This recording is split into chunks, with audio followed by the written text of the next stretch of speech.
They targeted a student. They didn't know they provoked a Deathworld veteran. Part 1. The Quiet Student. The gardens of the Galactic Academy were filled with plants from 100 different worlds. Strange flowers with petals like glass grew next to trees that glowed softly in the artificial light. Students of many species walked along the paths, talking and laughing. But in one quiet corner, sitting alone on a stone bench, was a human male named Lee Taeho. He was 28 years old, lean and average in height. His black hair was cut short and his face was calm. But his eyes told a different story. They were tired eyes, old eyes, the kind of eyes that had seen too much. Taeho held a book about alien plants in his hands. He was not really reading it. He was watching the other students pass by. None of them looked at him. None of them wanted to talk to him. He preferred it this way. The Galactic Academy sat on Station Lara 7, a massive space station that floated in the darkness between stars. Students from across the galaxy came here to study. The Academy was famous. It was a place where the best and brightest of every species could learn together. Humans were new to all of this. They had only discovered faster-than-light travel 40 years ago. To the older species, humans were still children, newcomers. Many aliens looked down on them, but there was something else. Something that made other species uncomfortable around humans. Earth was classified as a Class 12 death world. This meant it was one of the most dangerous planets in the known galaxy. The gravity was heavy. The weather was extreme. The planet was filled with predators, diseases, and natural disasters.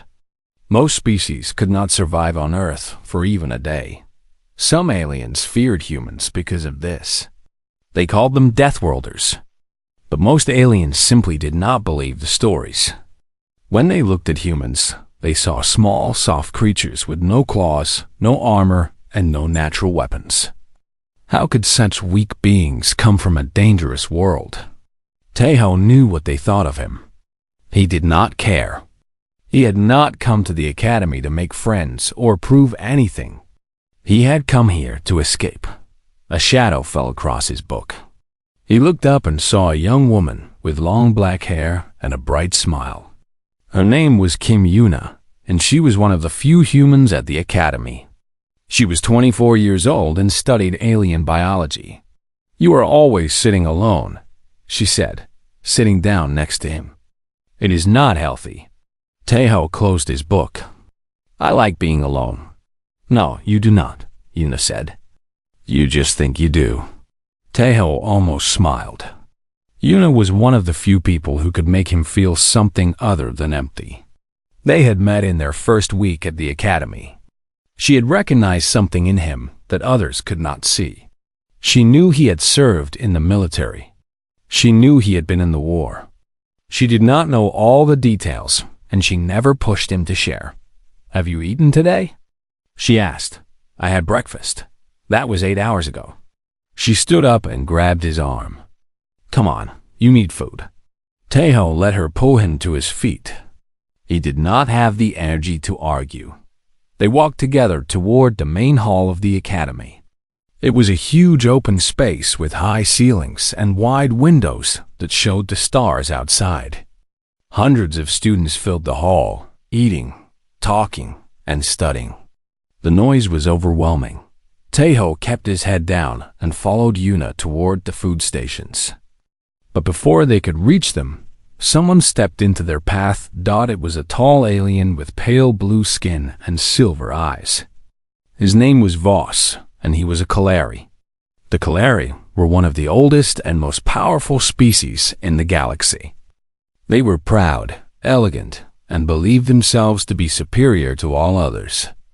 Voss was the son of a noble family, and he made sure everyone knew it. Behind him stood 4 other aliens. One of them was massive, with green scales and thick arms. His name was Tom, a Mechari. The Mechari were known for their strength. Tom looked at Taeho like he was looking at an insect. Well, Voss said, his voice smooth and cold. "The little humans are out of their cage. Yuna tensed. Taeho said nothing. I still do not understand why the Academy allows your kind here, Voss continued. You are prey species, soft, weak. You do not belong among civilized beings. Some nearby students stopped to watch. A few of them laughed quietly. Taeho met Voss's eyes. For a long moment, he said nothing. Then he simply stepped around the Kalari and continued walking. Voss's smile disappeared. Among his people, being ignored was the greatest insult. He grabbed Taeho's shoulder and spun him around. I am speaking to you, human. Taeho looked at the hand on his shoulder. Then he looked at Voss. His expression did not change. His voice was quiet and flat. I heard you. He removed Voss's hand gently, almost politely, and walked away. Yuna hurried after him. Voss stood frozen. His followers looked at each other, confused. No one had ever treated Voss like that. No one had ever simply walked away from him. Tom growled. Do you want me to teach him a lesson? No, Voss said slowly. His silver eyes followed Taeho across the hall. Not yet. But soon. That night, Taeho sat alone in his small room. The lights were dim. The window showed nothing but stars. He opened a small metal case that he kept under his bed. Inside were his old military identification tags and a faded photograph.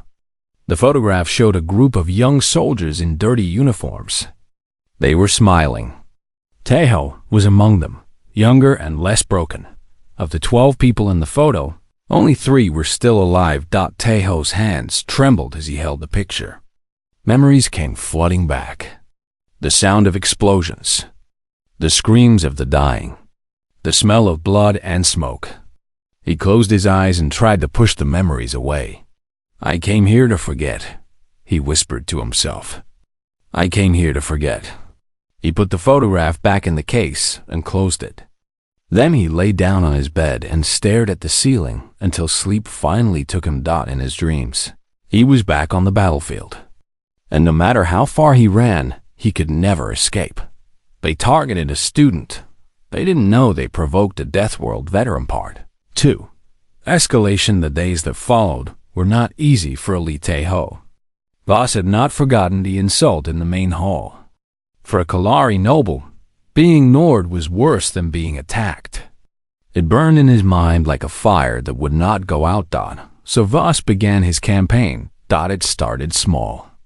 Rumors spread through the academy about Taeho. People whispered that he was strange, dangerous, mentally unstable. They said he talked to himself at night.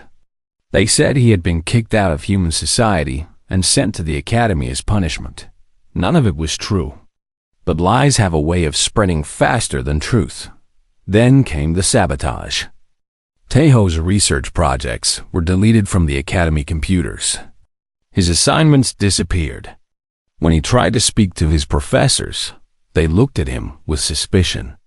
Someone had told them that he was cheating, that he was copying other students' work. Taeho knew who was behind all of this. But he said nothing. He fixed what he could and ignored what he could not. He had survived worse things than petty bullying.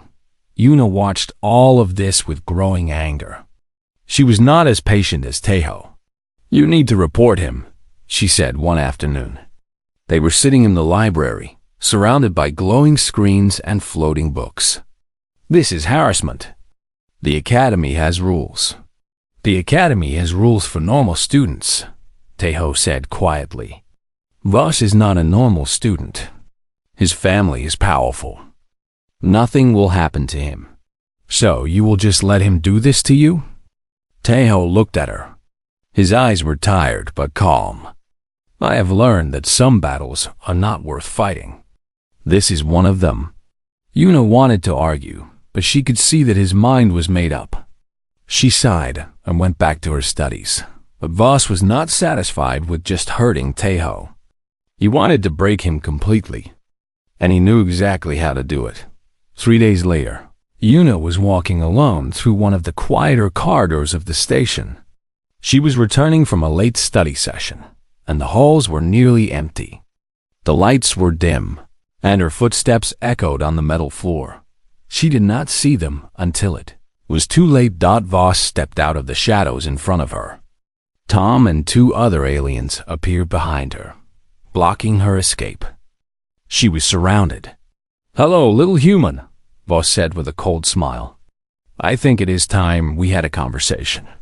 Yuna's heart was beating fast, but she kept her voice steady. "What do you want?" "I want to send a message to your friend, the quiet one. He thinks he can ignore me. He thinks he can walk away from a Kalari noble without consequences." Voss stepped closer. "I want you to help him understand how wrong he is." "Leave me alone," Yuna said. "I have done nothing to you." "No, but he cares about you. That makes you useful." Tom laughed, a deep rumbling sound. He cracked his knuckles, and the sound was like stones breaking. Yuna stood her ground. She was scared, but she refused to show it. She looked directly into Voss's silver eyes and said, "You are a coward. You cannot face Taeho yourself, so you come after me. That is pathetic." Voss's smile disappeared. For a moment, real anger flashed in his eyes. He raised his hand as if to strike her, but then footsteps echoed in the corridor. Someone was coming. Voss lowered his hand and stepped back. "This is not over," he whispered. "Tell your friend. Tell him that I am just getting started." Then, he and his followers disappeared into the shadows, leaving Yuna alone and shaking Dot. She did not tell Taeho at first. She did not want to worry him. She did not want to make things worse. But he noticed anyway. He always noticed. Something happened, he said the next morning. They were sitting in the gardens in their usual spot. The artificial sun was warm on their faces. Yuna hesitated. Then she told him everything. Tae-Ho listened in silence. His face did not change. His body did not move. But something shifted in his eyes. Something cold. Something dangerous. When she finished, he stood up slowly. "Where are you going?" Yuna asked. "To talk to him." "Tao, wait. Do not do anything stupid." He looked back at her. For a moment, she saw someone else behind his eyes. Not the quiet student she knew. Someone harder. Someone older. "I will not do anything stupid," he said. "I promise." He found Voss in the dining hall, surrounded by his followers. The hall was crowded with students eating their midday meal. Perfect. Taeho wanted witnesses. He walked straight up to Voss's table. The Kalari looked up with a smirk. "Ah, the human finally comes to beg. I was wondering when—" "Leave her out of this." Taeho's voice was quiet, but there was something in it that made Voss stop talking. Something that made the smirk fade from his face. "Whatever problem you have is with me," Taeho continued. "Not with her. She's not part of this." Voss recovered his composure. He stood up, towering over the human. "You do not give me orders, Deathworlder. You do not tell me what to do." He shoved Taeho hard in the chest. Taeho stumbled back a step but did not fall. He did not react. He did not raise his hands. He just stood there, looking at Voss with those cold, empty eyes. Voss felt something strange, a feeling he had never experienced before. It took him a moment to recognize it. Fear, that he pushed the feeling away. It was ridiculous. This human was nothing. He was small, weak, alone. There was nothing to fear, but the feeling did not go away completely. "Get out of my sight," Voss said, his voice harder than he intended. "Before I decide to teach you a real lesson." Taeho nodded once. Then he turned and walked away. Tom looked at Voss with confusion. "Why did you let him go? We could have beaten him right here." Voss did not answer immediately. He was still watching Taeho's back as the human disappeared through the doors. "Soon," he said finally. "We will deal with him soon. But not here. Not in public. I want to break him properly. I want to see him beg. That night, Tejo lay in his bed, but sleep would not come. Every time he closed his eyes, he saw fire. He heard screams. He felt blood on his hands. The nightmare came anyway. He was back on the colony world of Cygnus 4. The sky was red with smoke. Buildings burned around him. Enemy soldiers in black armor were everywhere. His squad was falling, one by one. He saw his friends die. He heard their last words. He felt their blood splash across his face, and he kept fighting. Because that was all he knew how to do. He woke up screaming, covered in sweat. His hands were shaking. His heart was pounding. For a long time, he sat in the darkness, trying to remember how to breathe. I am not that person anymore, he told himself. I am not a soldier. I am a student. I came here to heal. But deep down, he knew the truth. The soldier was still inside him, waiting. And if Voss kept pushing, sooner or later, that soldier would wake up Dodd, and then nothing would be able to stop him. They targeted a student. They didn't know. They provoked a Deathworld veteran Part 3. The trap. Message arrived on Tejo's personal device 3 days later. It was from the Academy administration, or so it appeared. The message said that Kim Yuna had been detained in the lower maintenance levels of the station. She had been accused of unauthorized access to restricted areas. Tejo was asked to come immediately to verify her identity. He stared at the message for a long time. Something was wrong. The wording was strange. The timing was suspicious. Every instinct he had told him this was a trap, but if there was even a small chance that Yuna was in trouble, he had to go. He put on his jacket and left his room at the same time.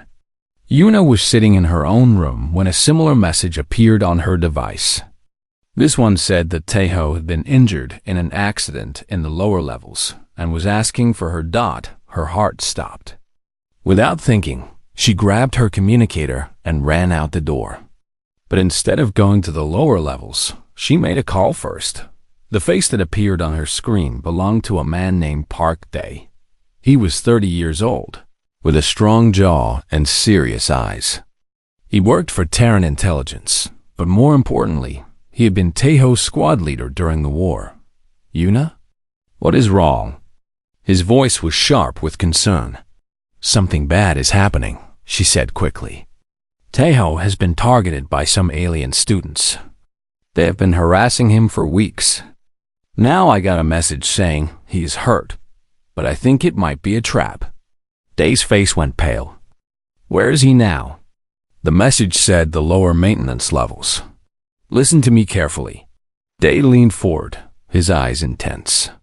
You need to find him. Right now. If someone has set a trap for him, they do not understand what they are dealing with. What do you mean? Tejo is not just a veteran. Yuna. He is one of the most decorated soldiers in the Terran Defense Corps. He survived things that would break most people. He spent 3 years fighting in conditions that would kill any other species in the galaxy. They paused. If they push him too far, if they make him feel like his life is in danger, he will not respond like a student. He will respond like a soldier. And soldiers from Earth are not like other soldiers. Yuna felt cold. I have to find him. Go. Now. And Yuna, be careful. She ran. The lower maintenance levels of Station Lyra 7 were dark and quiet. This was where the machines that kept the station alive hummed and clicked in the shadows. Pipes ran along the walls like metal veins. The air was cold and smelled of oil. Tejo walked slowly through the corridors, his footsteps echoing. He knew he was walking into a trap. He did not care.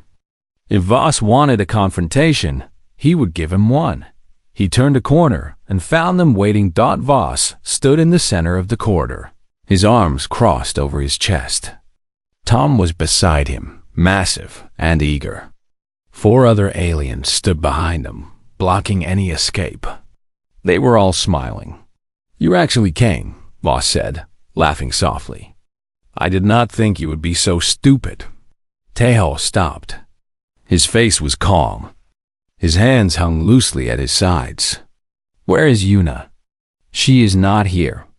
That was just to get you to come. Voss stepped forward. Did you really think you could ignore me? Did you really think there would be no consequences? I do not want trouble, Taeho said quietly. Just let me leave. No, I am tired of your silence. I am tired of your dead eyes and your boring face. Tonight I am going to teach you what happens when a human insults a Kalari noble. He nodded to Tom. The Mechari grinned, showing rows of sharp teeth. He cracked his massive knuckles and stepped forward. I have wanted to do this for weeks, he growled. They say humans are strong for their size. Let us find out. He lunged. What happened next would become legend in the academy. Tom was fast for his size. His fist shot toward Taeho's head like a hammer. But Taeho was not there anymore. He moved like water, flowing around the attack. His hand caught Tom's wrist, twisted and pulled. There was a wet popping sound. Tom screamed as his arm bent in a direction it was not supposed to go. Before he could react, Taeho's elbow slammed into his throat. The Mechari collapsed, gasping for air. The whole thing took less than 2 seconds. The other aliens stared in shock. Then 2 of them charged at once. Taeho did not think. He did not feel. He simply moved. The first attacker threw a punch. Taeho ducked under it, drove his fist into the alien's stomach, and sent him crashing into the wall. The second attacker tried to grab him from behind.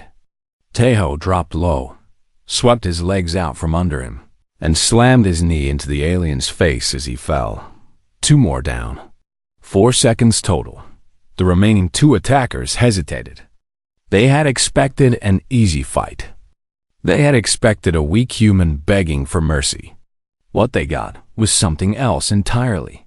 Taeho stood in the center of the corridor, surrounded by groaning bodies. He was not even breathing hard, but his eyes had changed.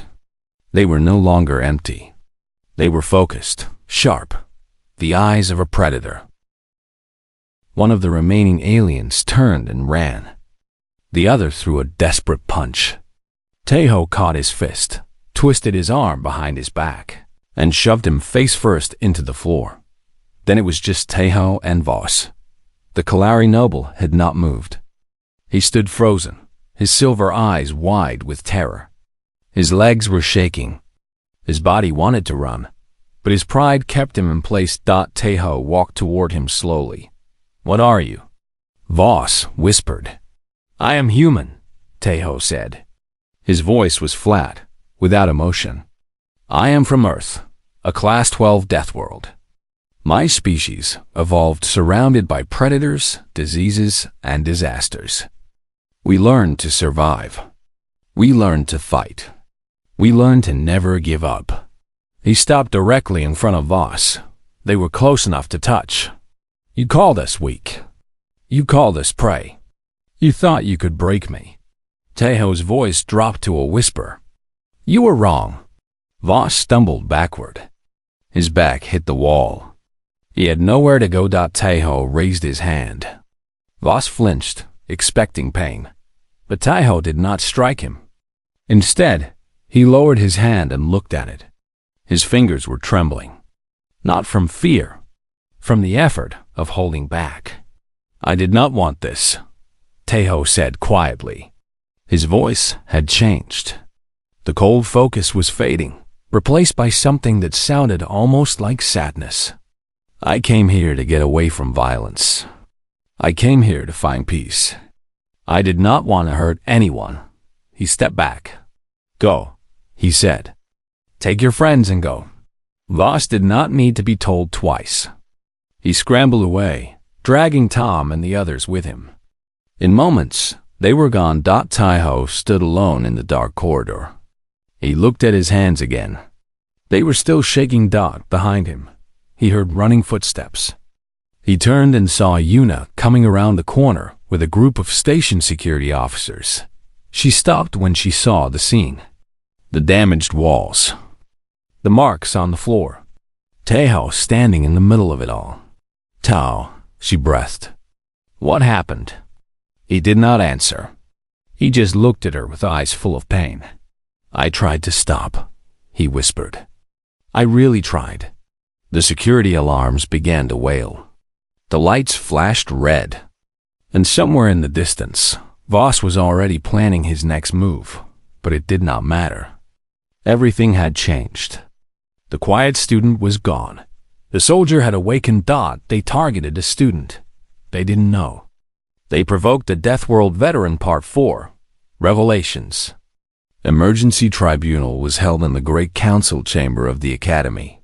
It was a circular room with high walls and seats arranged in rising rows like a theater. At the center was a single chair where the accused would sit. Lee Tae-ho sat in that chair now. Around him. The seats were filled with academy officials, professors, and representatives from various species. At the highest row sat Elder Arn, the dean of the academy. He was ancient, even by galactic standards, with gray skin that looked like old stone and eyes that glowed faintly blue. He had seen countless students come and go. He had witnessed wars, treaties, and the rise and fall of empires. But he had never seen anything quite like this. On one side of the chamber stood Voss, his arm in a healing cast, surrounded by his family's lawyers. His father, a powerful Kilari lord, had arrived on the station that morning. He was demanding justice. He was demanding that the human be punished. "This creature attacked my son and his friends without provocation," the lord declared. His voice echoed through the chamber. "He nearly killed them. This is savagery. This is proof that humans do not belong among civilized species." Murmurs spread through the crowd. Many agreed. They had heard stories about Deathworlders. This seemed to confirm their worst fears. Taeho said nothing. He sat still, his hands folded in his lap, his eyes fixed on the floor. Kim Yuna sat in the audience, her heart breaking. She wanted to stand up and scream the truth. She wanted to tell everyone about the weeks of harassment, the threats, the trap. But she was not allowed to speak. Not yet. Elder Arn raised his hand, and the chamber fell silent. "Before we continue," he said, his voice calm and deep, "I would like to review the evidence." He gestured, and a holographic screen appeared in the center of the room. On it played a recording from the station's hidden security cameras. Cameras that even Voss did not know existed. The recording showed everything. It showed Voss and his group waiting in the maintenance corridors. It showed Tom attacking first. It showed Taeho defending himself with precise, controlled movements. It showed the aliens surrounding and threatening him. But the recording went further back. It showed weeks of harassment. Voss blocking Taeho's path. Voss spreading rumors. Voss and his group cornering Yuna in the corridor and threatening her. When the recording ended, the chamber was silent. Voss's father looked uncomfortable. His lawyers whispered urgently to each other. "It appears," Elder Arn said slowly, "that the situation is not as simple as we were told." But he was not finished. He gestured again, and a new document appeared on the screen. It was marked with the seal of the Terran Defense Corps. It was Taeho's military file.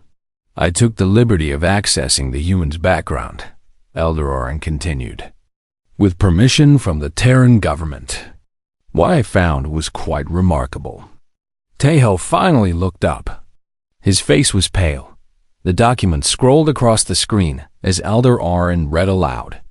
Lee Tae-ho, enlisted in the Terran Defense Corps at age 18. Served for 6 years during the Void War. Participated in 23 combat operations. Survived the Battle of Cygnus 4. Gasps echoed through the chamber. Even among aliens, the Battle of Cygnus 4 was known. It had been one of the bloodiest engagements in recent galactic history. A human colony had been attacked by enemy forces. The defenders had been outnumbered 10-1. During the battle, Elder Oren continued. Private Lee held a defensive position for 18 hours. Alone, he protected an evacuation route that allowed over 2,000 civilians to escape. He was wounded 7 times. He refused to retreat until the last transport was away.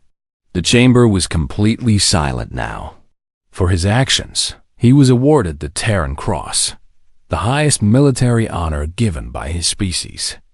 He was later discharged with honors due to severe psychological trauma. He came to this academy as part of a rehabilitation program designed to help veterans reintegrate into peaceful society. Elder Oren closed the file and looked at Voss. "You did not attack a weak student," he said. "You attacked a war hero. A man who has seen more death and suffering than most beings can imagine. A man who came here seeking peace and healing." Voss's face had gone white.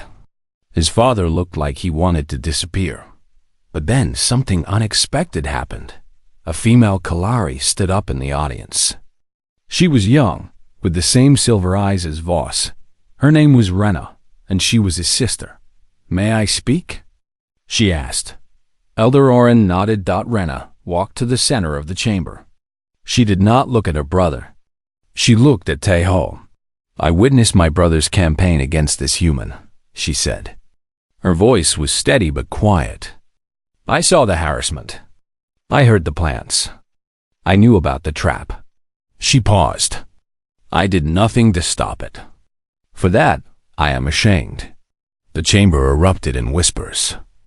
A Kalari noble testifying against her own family was almost unheard of. "My brother believed he was superior because of his birth," Rena continued. "He believed humans were beneath him.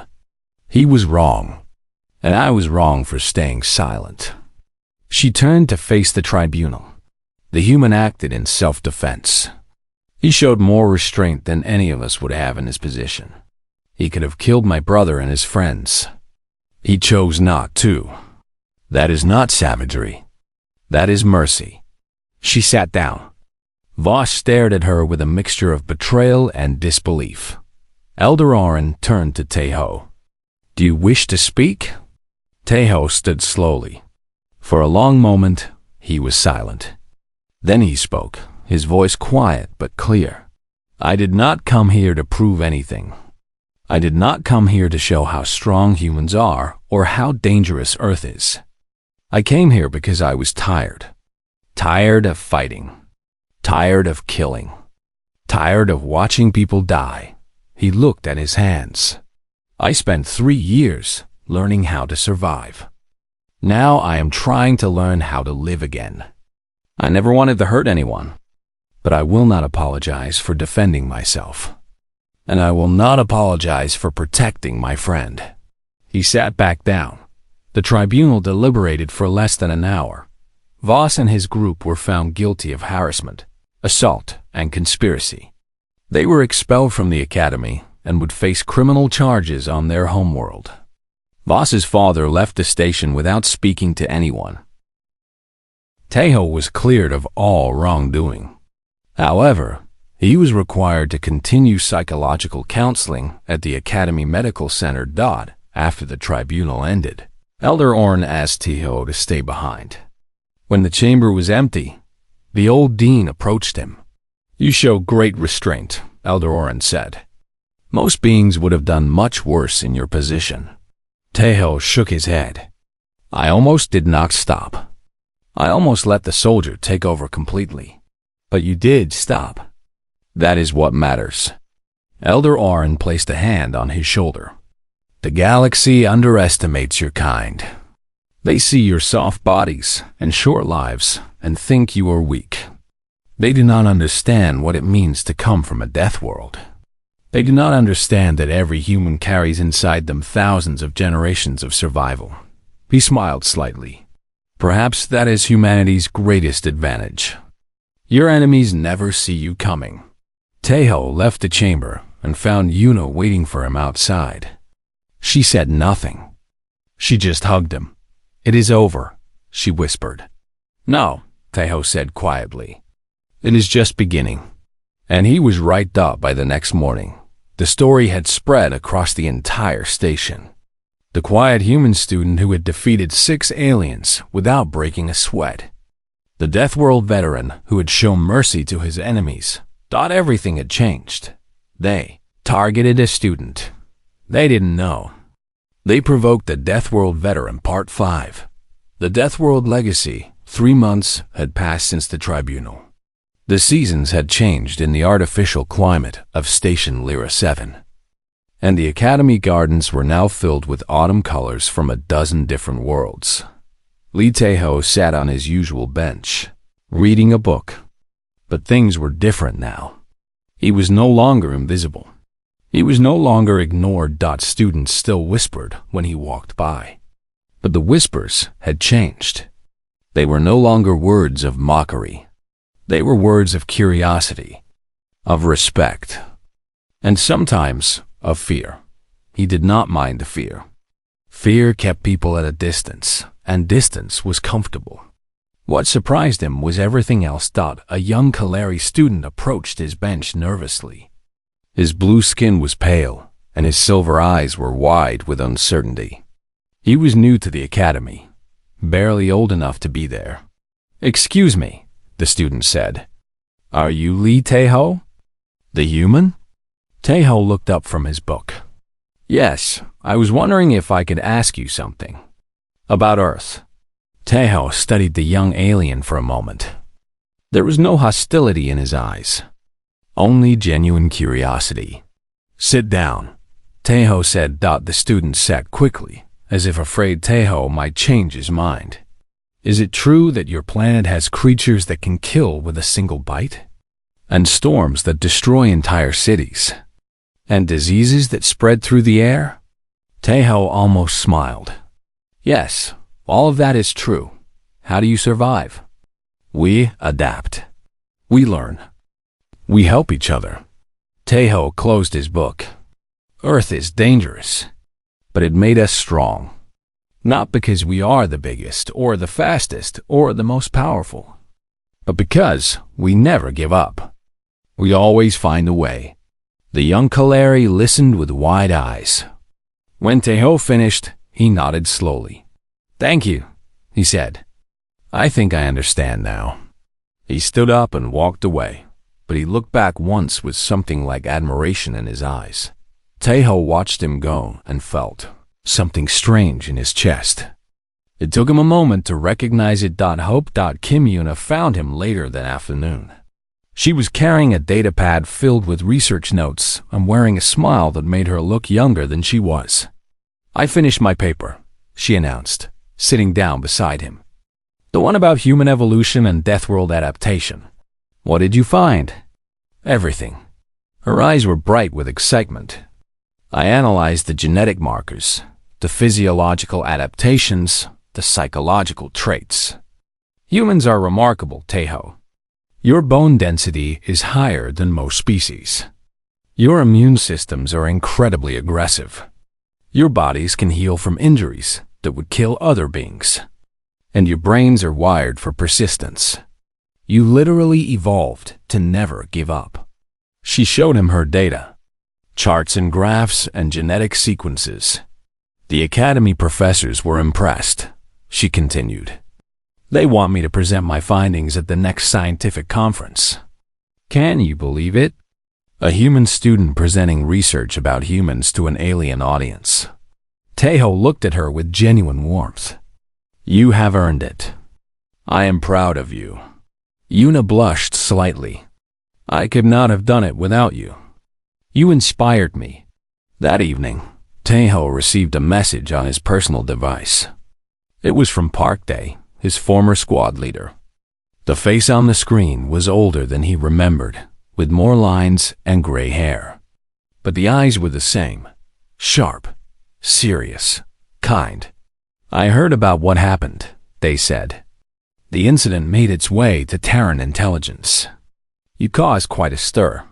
I did not mean to. I know." They paused. "The department wants to offer you a position. Your skills are rare, Tae-ho. We could use someone like you out there." protecting other humans, making sure what happened to you does not happen to others. Taeho was silent for a long time. I appreciate the offer, he said finally. But no, they did not look surprised. I thought you might say that. Can I ask why? Because I am done fighting other people's wars. Taeho's voice was quiet but firm. I spent years destroying things. Now I want to build something. I want to teach. I want to help others understand that they do not have to be afraid of us. I want to show them what humans really are. They smiled. That might be more important than anything we do in intelligence. Good luck, Taeho. The screen went dark. 2 days later, Rena found Taeho in the library. She approached him carefully, as if expecting him to send her away. May I sit? She asked. He nodded. She sat across from him and folded her hands on the table. For a moment, she did not speak. I wanted to apologize, she said finally. Properly. Not just in front of the tribunal. What my brother did was wrong. What I did by staying silent was also wrong. You spoke the truth when it mattered, Taeho said. That took courage. It took shame. She looked at him with her silver eyes. My people pride themselves on being superior. But you showed more honor in that corridor than my brother has shown in his entire life. You had every reason to hurt him, to kill him. But you chose mercy. Killing is easy, Taeho said quietly. Living with yourself afterward is hard. Rena nodded slowly. I think I am beginning to understand humans. You are not what we thought you were. No one ever is. A fragile friendship began that day. It was awkward at first, built on apologies and uncomfortable silences. But over time, it grew into something real. Rena would never fully understand the weight Taeho carried. But she tried. And that was enough. On the first day of the new semester, a transport ship arrived at Station Lyra 7. It carried a group of new exchange students. Among them were several young humans. They were nervous, uncertain, and very aware that they were outsiders in an alien world. They had heard the stories. Everyone had heard the stories. The quiet human veteran who had defeated 6 aliens without breaking a sweat. The Deathworld soldier who had shown mercy to his enemies. As they walked through the main hall of the academy, one of them spotted a figure across the crowd. A lean man with tired eyes and a calm face. He was talking to a Kalari female and a human woman with long black hair. Is that him? One of the new students whispered. Is that Lee Taeho? Taeho looked up and saw them watching. For a moment, their eyes met across the crowded hall. He nodded to them. A simple gesture. An acknowledgement from one human to another. The new students stood a little taller. Later that evening, Taeho visited the academy gardens alone. The artificial stars were bright overhead, and the air was cool and quiet. He carried something small in his hands. A cutting from an earth plant. A rose. He knelt in a corner of the garden, between alien flowers that glowed in the dark, and planted the rose carefully in the soil.